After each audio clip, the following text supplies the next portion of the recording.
welcome back to Wonder Books. My name's Hannah, and today we're going to be reading Fredrick by Leo Lionni. I like this book because it's very sweet and it has a very great ending. I hope you like it too. Fredrick by Leo Lionni.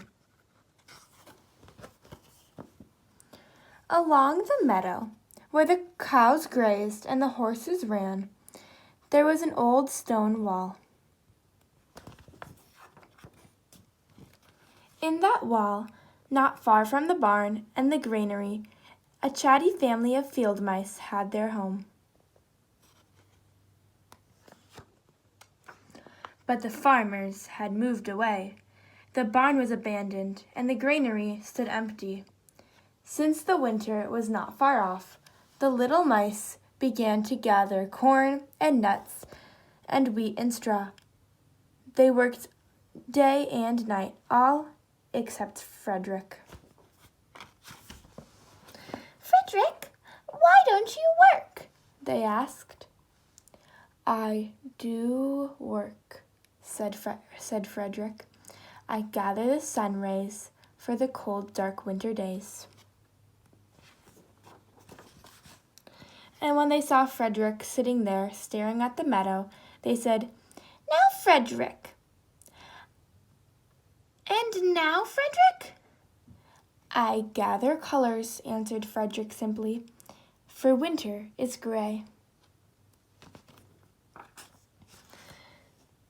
And once Fredrick seemed half asleep. "Are you dreaming, Fredrick?" they asked reproachfully. But Fredrick said, "Oh no, I'm gathering words, for the winter days are long and many will run out of things to say." The winter days came, and when the first snow fell, the 5 little field mice took their hideout in the stones. In the beginning, there was lots to eat.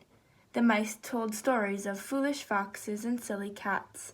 They were a happy family.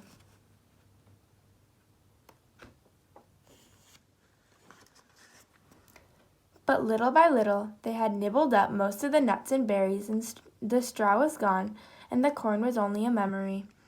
It was cold in the wall, and no one felt like chatting.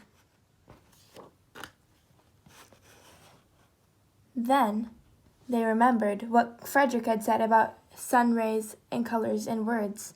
"What about your supplies, Fredrick?" they asked.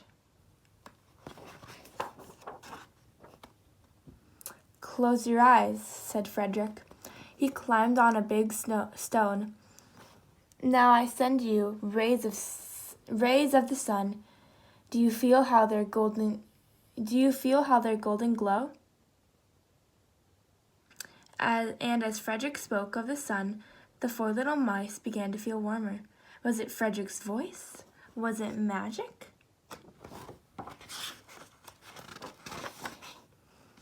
"And how about the colors, Fredrick?" they asked anxiously. "Close your eyes again," Fredrick said. And when he told them of the blue periwinkles and the red poppies and in the yellow wheat and the green leaves of the berry bush, they saw the colors as clearly as if they had painted them in their minds. "And the words, Fredrick?" Fredrick cleared his throat, waited a moment, and then, as if from a stage, he said, "Who scatters snowflakes? Who melts the ice? Who spoils the weather? Who makes it nice? Who grows the 4-leaf clovers in June? Who dims the daylight? Who lights the moon? 4 little field mice who live in the sky, 4 little field mice like you and I. One is the spring mouse, who turns on the showers. Then comes the summer, who paints in the flowers. The fall mouse is next, with walnuts and wheat. And winter is last, with cold little feet. Aren't we lucky, the seasons of 4? Think of a year with 1 less, or 1 more."